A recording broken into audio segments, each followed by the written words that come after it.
Por ejemplo, cuando ustedes eran niños, creían en Cenicienta, Blancanieves, la Caperucita Roja, los tres chanchitos.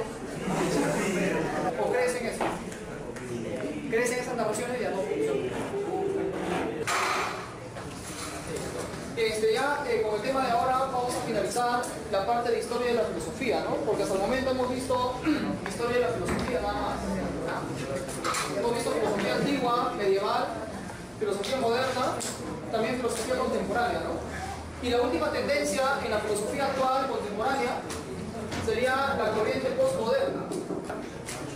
La última corriente de la filosofía actual, contemporánea, viene a ser lo que se llama filosofía postmoderna. ¿Por qué se le ha puesto el título de postmoderna? Porque esta corriente filosófica plantea haber superado el proyecto moderno. ¿A qué se refiere cuando se habla de proyecto moderno? Recuerden ustedes que en el siglo XVIII, siglo XVII, siglo XIX también, surgen grandes ideologías que hablan del desarrollo y del progreso de la humanidad. Por ejemplo, la Ilustración hablaba del progreso de la humanidad. El progreso se va a establecer en base a la ciencia y la razón, decíamos. Y esto es una verdad absoluta, una verdad que es válida para todos los pueblos o para toda la humanidad. La ley del progreso en base a la ciencia y la razón. Surgen otras corrientes, por ejemplo, también el marxismo, ¿no? Que también hablan de un progreso de la humanidad, pero ¿en base a qué? A la revolución social, ¿no? La sociedad comunista, la sociedad socialista, ¿no? El comunismo. La historia necesariamente, según el marxismo, iba a llegar a esta etapa comunista.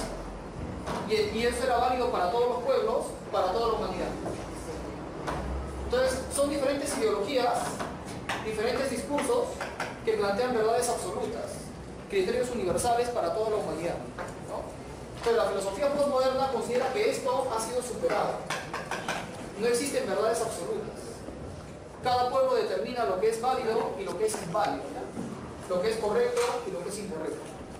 O sea que hablar de criterios universales, verdades absolutas, que sean válidos para toda la humanidad, hoy en día para la filosofía postmoderna sería inválido, ¿no? Sería incorrecto. A esas ideologías que hablan de verdades absolutas, la filosofía postmoderna le llama metarrelatos, ¿no? Entonces aquí propone el fin de los metarrelatos. La corriente propone el fin de los metarrelatos. Es decir, nadie puede imponer verdades universales a todos los pueblos de la humanidad, a todas las culturas. Cada cultura más bien debe determinar lo que es conveniente para ello, ¿no es cierto? Lo que es válido y lo que es inválido. Es decir, aquí se asume una postura relativista, ¿no? Asume una postura relativista.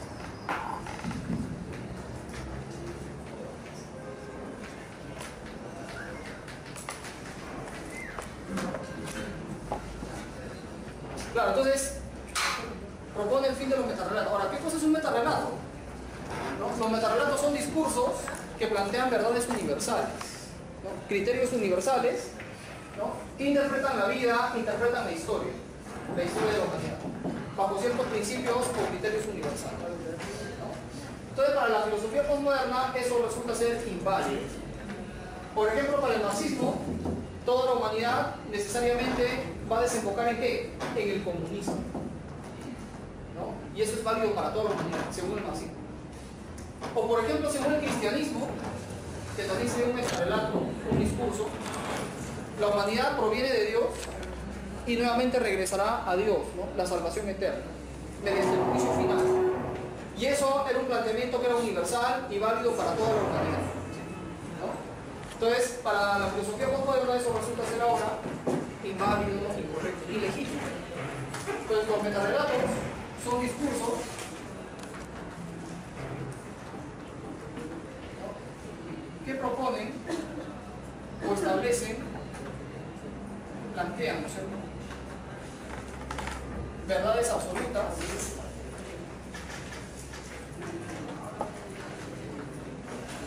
o criterios universales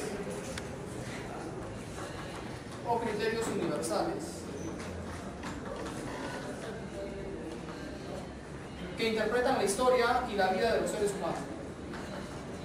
Que interpretan la vida y la historia. Y la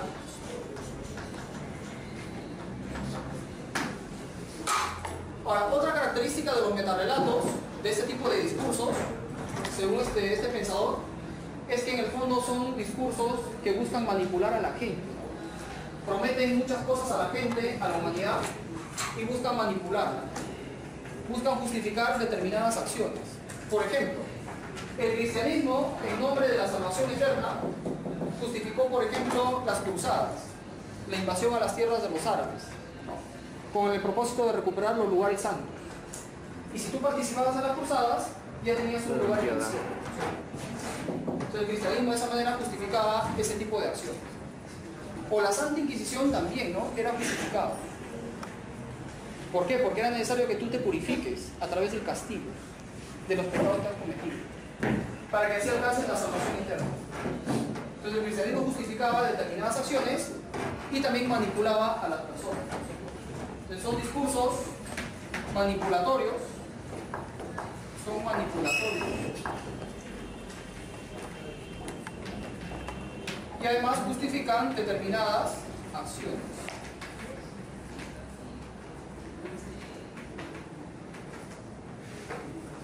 Determinadas acciones. ¿Cierto?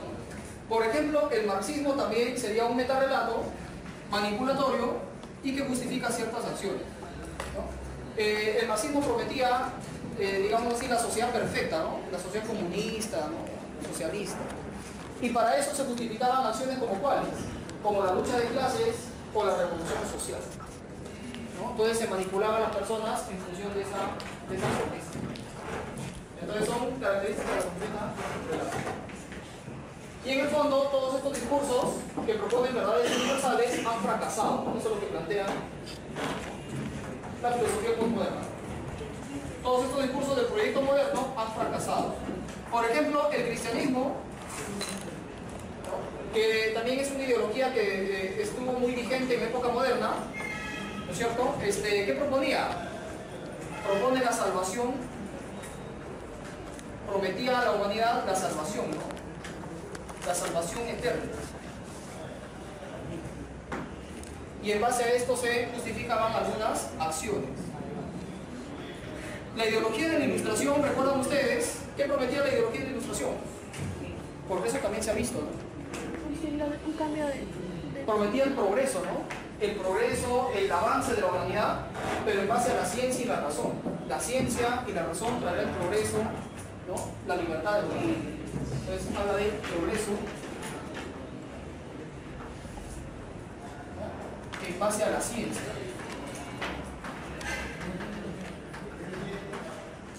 Y la razón.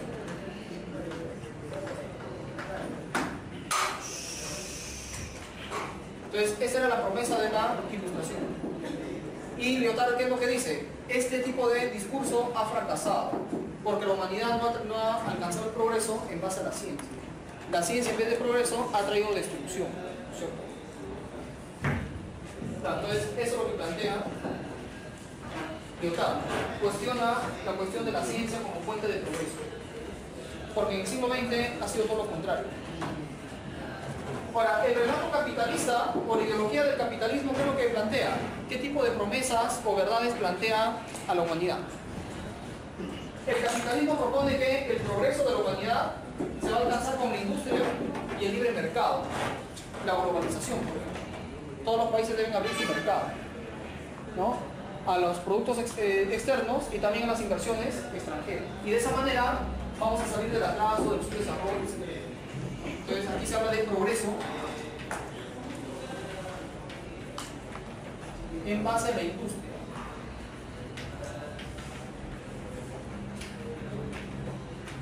Y el mercado.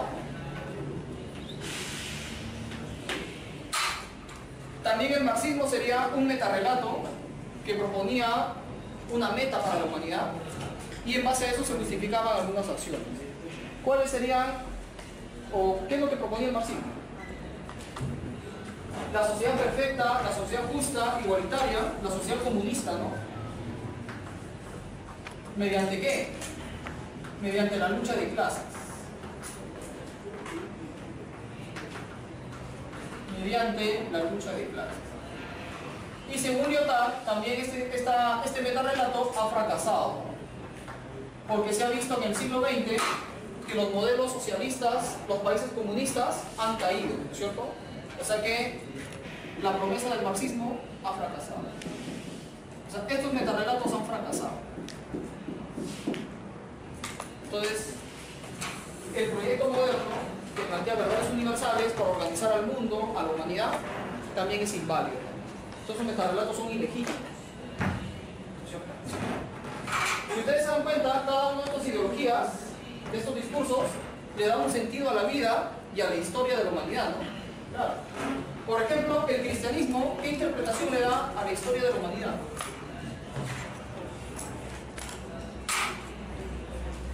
Según el cristianismo, los seres humanos son producto ¿de qué? De Dios. ¿Y hacia dónde vamos a llegar nuevamente? Hacia la gloria divina. Claro, ¿no? Hacia la salvación eterna, ¿no? Esa es nuestra meta, ¿no? Alcanzar la salvación eterna mediante el juicio final. O sea, ese es el sentido de la historia, ¿no? Nuestra meta es llegar al juicio final y ahí alcanzar la salvación. Le da una interpretación a la historia. Le da un sentido a la historia. Por ejemplo, el marxismo también le da un sentido a la historia. Necesariamente la historia tiene una meta, la sociedad comunista, ¿no? Todo el proceso histórico que está viviendo la humanidad va a llegar a esa dirección, a esa meta, el comunismo. O sea, le da un sentido a la historia.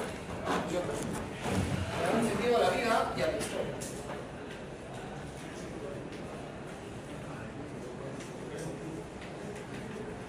Un sentido a la vida y a la historia. ¿Qué es lo que dice la filosofía postmoderna acerca de esto? Lo que sostiene es lo siguiente, ¿no? La historia no tiene ningún sentido. Todo el proceso histórico de la humanidad, desde el pasado hasta la actualidad, simplemente es un proceso que se sigue dando, nada más. Pero ¿cuál sería el sentido de ese proceso? ¿Hacia dónde va la humanidad? ¿Cuál será la meta a la cual vamos a llegar? ¿Tiene un sentido la historia? Todo ese proceso que se ha vivido desde la época primitiva hasta la actualidad, ¿no? Está encaminado en una dirección, está apuntando hacia alguna meta. Entonces, para el postmodernismo no es así, ¿no? La historia no tiene ningún sentido, la vida de la humanidad tampoco tiene sentido. Simplemente la vida es la vida y la historia es la historia. No tendría por qué tener algún sentido. Entonces solamente le dan sentido a quiénes, estas ideologías. Una verdad absoluta. Bien, entonces esa sería la base de la filosofía postmoderna, ¿no? Planteado por un francés llamado Lyotard. Y sobre esta base se va a desarrollar otros pensadores que también tienen un planteamiento que se basa en eso, ¿no? Entonces hoy en día, según Lyotard, estamos en la época postmoderna en la cual la humanidad ya no acepta, ya no cree en este tipo de discursos. Claro. Hoy en día la gente ya como que es escéptica frente a eso. Por ejemplo, aquí la gente se dice ser cristiana, pero en el fondo no viven como cristianos. O sea, tú dices ser cristiano de nombre, no, ya soy cristiano. Pero tu forma de vida no es la de un cristiano. ¿Y eso qué significa? Que tú ya no crees en esos presupuestos. En cambio, en la Edad Media sí, ¿no? La Edad Media se llamaban cristianos y vivían su cristianismo. En cambio ahora no. Porque la gente ya no lo cree, ya no lo acepta. ¿Cierto? Igual hay otros que dicen ser marxistas, qué sé yo, pero en el fondo no practican, no se organizan como marxistas. O sea, la gente en el fondo ya no cree. Se ha llegado a una época de escepticismo. Ya no se acepta eso. Es como que el niño que, cuando un niño es pequeño, por ejemplo, cuando ustedes eran niños, creían en Cenicienta, Blancanieves, la Caperucita Roja, los tres chanchitos. En cambio, hoy en día que ya creciste, tú ya no crees en ese tipo de narraciones, o crees en eso. Crees en esas narraciones y ya no funcionan. Y acá es lo mismo que ha pasado con la humanidad, ¿no? La humanidad ya no cree en ese tipo de cuentitos. Algo así. ¿Ya? Entonces a eso se refiere la filosofía postmoderna. Ahora, en base a la filosofía postmoderna vamos a ver este pensador, ¿no? Habermas.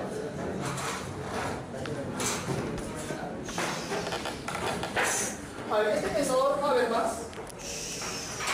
basándose en lo que sostiene la filosofía postmoderna, va a plantear una teoría ética y política, ¿no? Porque la pregunta es la siguiente, ¿no? Si ya no existen verdades absolutas o valores absolutos que nos permitan organizarnos, entonces, ¿cómo así podemos establecer aquellas normas y valores que nos permitan organizar? Por ejemplo, antes los valores se tomaban de Dios. El cristianismo dice que los valores son estos, pam, pam, pam. Pero hoy en día ya no existe nada de esos tipos de valores, ya no se toma en cuenta el cristianismo. ¿Cómo se debe establecer aquellos valores que sean necesarios para nosotros? ¿A través de qué? A través del diálogo. Las normas de convivencia, los valores y la solución de los conflictos se debe hacer a través del diálogo.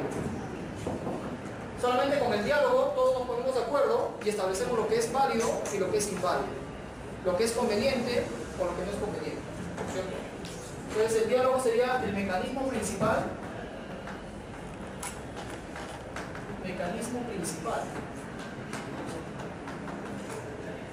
para establecer criterios válidos.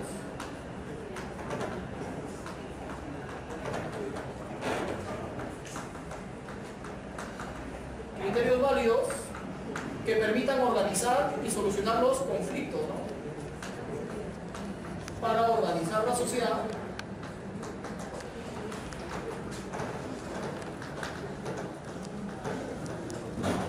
y solucionar los conflictos, ¿cierto? ¿Por qué el diálogo sería importante? Porque a través del diálogo los diferentes elementos de la sociedad se ponen de acuerdo, ¿no? Por ejemplo, en este momento todos aquí, a través del diálogo, establecemos normas y valores que nos permita organizarnos. Esas normas serían válidas, porque es producto de todos nosotros, lo hemos aceptado todos. Entonces, por eso, para Habermas, el diálogo sería la herramienta principal que nos permitiría organizar. Entonces, con el diálogo se pueden establecer normas morales, valores morales, que permitan una organización adecuada, y también con el diálogo se pueden solucionar problemas políticos, conflictos sociales. Es decir, con el diálogo se puede establecer lo que se llama la ética, ¿no? Es la ética. Se puede establecer lo que se llama la ética dialógica.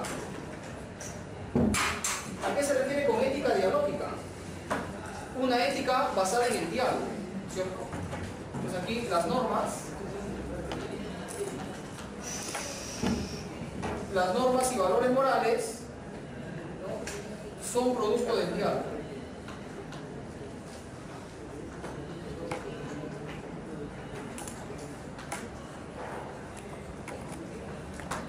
Es decir, una norma es válida siempre y cuando sea planteada por la sociedad mediante el diálogo, ¿no? A través de un acuerdo, mediante el diálogo.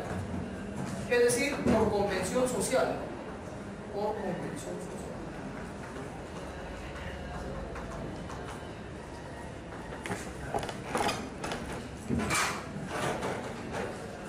Esa es la única manera de establecer normas adecuadas para una sociedad, ¿cierto? Mediante el diálogo. Y también, a través del diálogo, se deben resolver los conflictos sociales, las contradicciones sociales, ¿no? Y eso ya tiene que ver con política, ¿no? Entonces aquí plantea la política deliberativa. ¿Qué significa política deliberativa? Deliberativa significa argumentativa, ¿no? O sea, una cuestión de diálogo, argumentar, etc. Entonces los conflictos políticos, las contradicciones sociales,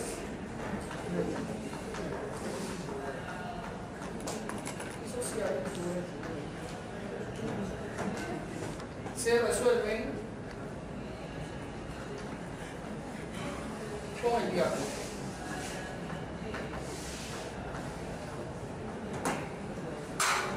Por ejemplo, aquí en el Perú, las contradicciones entre los grupos sociales, digamos esta cuestión de la unión civil, ¿no es cierto?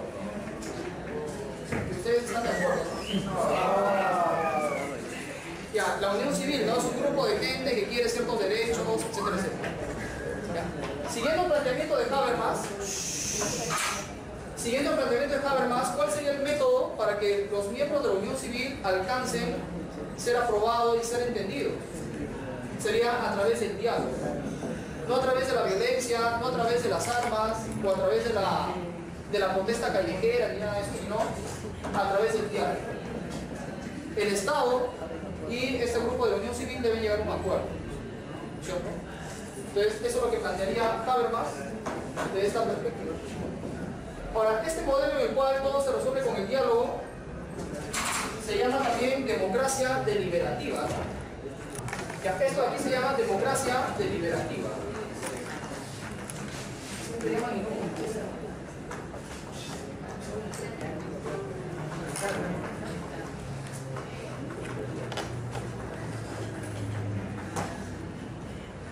o sea, una democracia que tiene como base el diálogo, la argumentación. Claro, para Habermas, el modelo ideal de gobierno es la democracia, ¿no? Ese es el sistema perfecto, porque solamente en una democracia hay libertad para poder dialogar.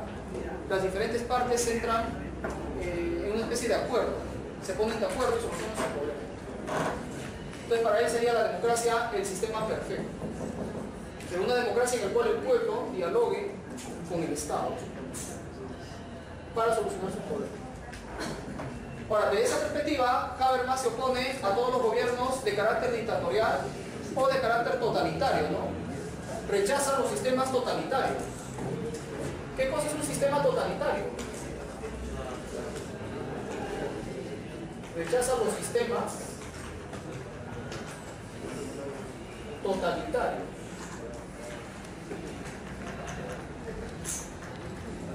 ¿Cuándo hablamos de un sistema totalitario? Un sistema totalitario es aquel donde el gobierno, el Estado, controla todos los ámbitos de la vida social. El Estado controla las universidades, los medios de comunicación, ¿no? Tu vida está vigilada, lo que tú haces, lo que no haces, todo, ¿no? El Estado lo está vigilando. Por ejemplo, el régimen de los nazis, ya es un sistema totalitario. En la época de los nazis, por ejemplo, el partido nazi tenía control de ¿qué? El Estado controlaba las universidades, los medios de comunicación, los centros de trabajo, es decir, todos los aspectos de la vida social. Tú no tenías privacidad, ¿no? Tu vida familiar, tu vida privada también estaba vigilada. Lo que tú sabías o lo que tú pensabas también ya se sabía. O sea, todo estaba controlado. No tienes libertad. O como acá, ¿no? En el gobierno de Fujimori también, ¿no? Un gobierno dictatorial en sí, en cierta manera, es totalitario. Porque Fujimori, ¿qué hizo? Empezó a controlar, por ejemplo, las universidades. La UNI y la San Marcos y la Cantuta, ¿no? Estaban intervenidas. Entonces, si tú eras un estudiante que estabas en contra del gobierno de Fujimori, entonces ahí nomás ya hacían tu informe y era sospechoso. Entonces te podían detener para ser interrogado o si no, te desaparecían. No hay libertad. Entonces tu vida privada también estaba controlada, ¿no? Los medios de comunicación, todo eso. Entonces son sistemas totalitarios. Por ejemplo, esto también corresponde a los sistemas socialistas o los países comunistas. La Unión Soviética, por ejemplo. Ahí el único partido es el Partido Comunista. El Partido Comunista tiene control de todo. Universidades, medios de comunicación, las fábricas, las calles. Hay agentes del partido que están por todo lado. Tú no sabes quién es quién. Tu vida privada está vigilada. Con quién duermes, a qué hora duermes, todo. Y si tú te opones al régimen socialista o comunista en esta época, poniendo como ejemplo, ¿no? Entonces eras sospechoso de contrarrevolucionario y te llevaban como preso político. Por ejemplo, Stalin, aparte de haber eliminado a más de 30.000 personas, ¿no? Llevó un montón de presos políticos a Siberia. ¿Saben lo que es Siberia ustedes? ¿No? Es el lugar más frío ahí cerca del Polo Norte. Se te llevaban ahí para que mueras. O si no, te llevaban ahí para que hagas trabajo forzado. Por ejemplo, el tren transiberiano que cruza toda Rusia, que va casi desde Alemania hasta Japón, lo hicieron los prisioneros políticos como trabajo forzado, trabajo ya esclavizado. hasta que mueras. Si morías, venía otro. Y así sucesivamente. Entonces, eso ocurre en los sistemas totalitarios donde no hay libertad, todo está controlado, etcétera, etcétera, ¿no? Por eso es que este pensador defiende la democracia deliberativa, ¿no? El diálogo permite la solución de los problemas. Ahora, ¿qué condiciones para el diálogo son necesarias para que el diálogo se pueda dar de manera adecuada, de manera respetuosa? ¿Cuáles serían las condiciones necesarias? Según Habermas. Por ejemplo, una condición principal sería la tolerancia. En todo diálogo respetuoso debe haber tolerancia. ¿Qué significa ser tolerante? ¿Con qué tiene que ver la tolerancia? Saber escuchar las opiniones diversas, ¿no? O sea, ser tolerante significa aceptar que existen opiniones distintas a la tuya, ¿no? Que tú no eres el dueño de la verdad, sino que de repente otro también puede tener razón, ¿cierto? Es ser tolerante. Un ejemplo que va en contra de la tolerancia sería, por ejemplo, la Iglesia Católica, ¿no? Cipriani. Cipriani tiene verdades absolutas en su cabeza. Y para él esas verdades absolutas son las únicas. Por ejemplo, ¿no? Él se basa en lo que dice la Biblia, ¿no? Lo que dice la Biblia, bueno, lo que dicen los teólogos, ¿no? Por ejemplo, ¿no? Si tú utilizas preservativos al momento de tener relaciones con tu pareja, eso va en contra de la ley establecida por Dios. Porque Dios te ha dicho que la reproducción es para qué. El acto reproductivo justamente es con fines reproductivos. Entonces, si tú utilizas preservativo, qué sé yo, estás yendo en contra de la ley establecida por Dios. Por lo tanto, sería algo incorrecto. Ya, esa es una verdad absoluta que Cipriani tiene en su cabeza y que no la va a cambiar. Desde esa perspectiva, él es intolerante. No es tolerante. Si tú piensas en contra, estás equivocado, porque él está convencido de que tiene la verdad, ¿cierto? Entonces, tiene que haber tolerancia, ¿no? Tienes que pensar de que el otro puede tener la razón. Entonces, eso también se llama verosimilitud de las opiniones. Otra condición, ¿no? La verosimilitud.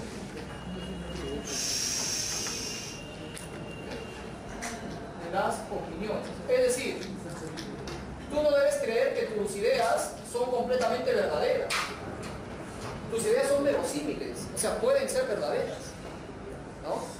Más bien debes pensar de que puedes estar equivocado también. Y de que otro también puede tener la razón. Entonces, verosimilitud de las opiniones. Otra condición importante para que se dé un diálogo adecuado entre las distintas partes de la sociedad sería, por ejemplo, la libertad de expresión. Tiene que existir libertad de expresión. Si no hay libertad de expresión, entonces no hay diálogo. La libertad de expresión es fundamental. Imagínense un gobierno que controla los medios de comunicación, las universidades, todo. No hay libertad de expresión. Tienes miedo a ser reprimido por el Estado. Entonces ya no habla. No hay diálogo.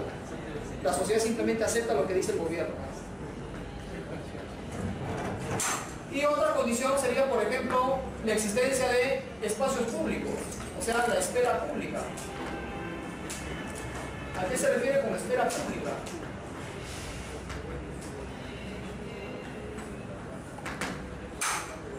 Tienen que existir espacios públicos que estén libres de la intervención del Estado. En esos espacios públicos la gente puede dialogar, debatir, intercambiar ideas. Por ejemplo, las universidades, según Habermas, deben ser espacios públicos. Ahí los estudiantes, los profesores deben intercambiar ideas, opiniones, debatir, ¿cierto? De manera libre, ¿no? Sin estar presionados o vigilados por el Estado. Por ejemplo, también los medios de comunicación pertenecen a la esfera pública. Deben permitir expresar, ¿no?, a la sociedad lo que piensa. Y así, ¿no? Son elementos de la esfera pública. Entonces se refiere aquí a espacios libres para el diálogo. Entonces son condiciones necesarias que deben establecerse para que haya un diálogo adecuado, un diálogo respetuoso.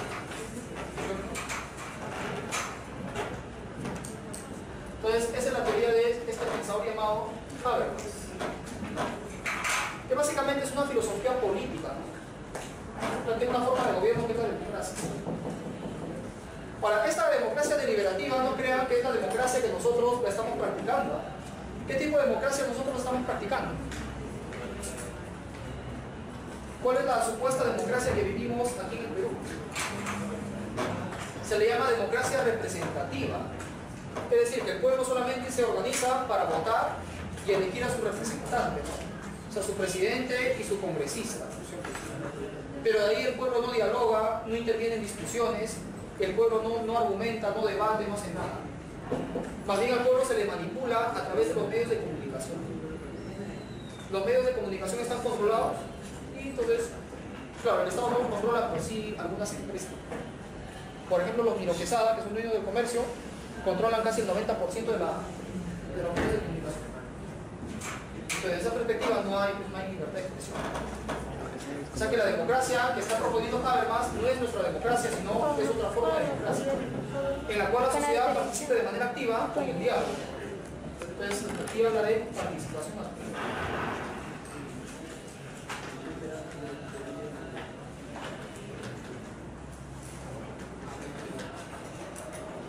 De la sociedad mediante el diálogo, con el diálogo.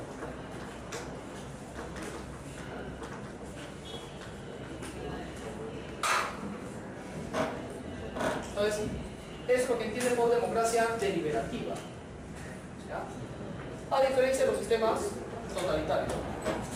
Bien, entonces, ya con esto hemos finalizado lo que es historia de la filosofía. Y la siguiente ya vamos a ver disciplina filosófica, o sea, lo que es antropología, sociología, ética, todo eso. Y después ya, terminando filosofía, viene lo que es el curso de lógica, ¿no es cierto?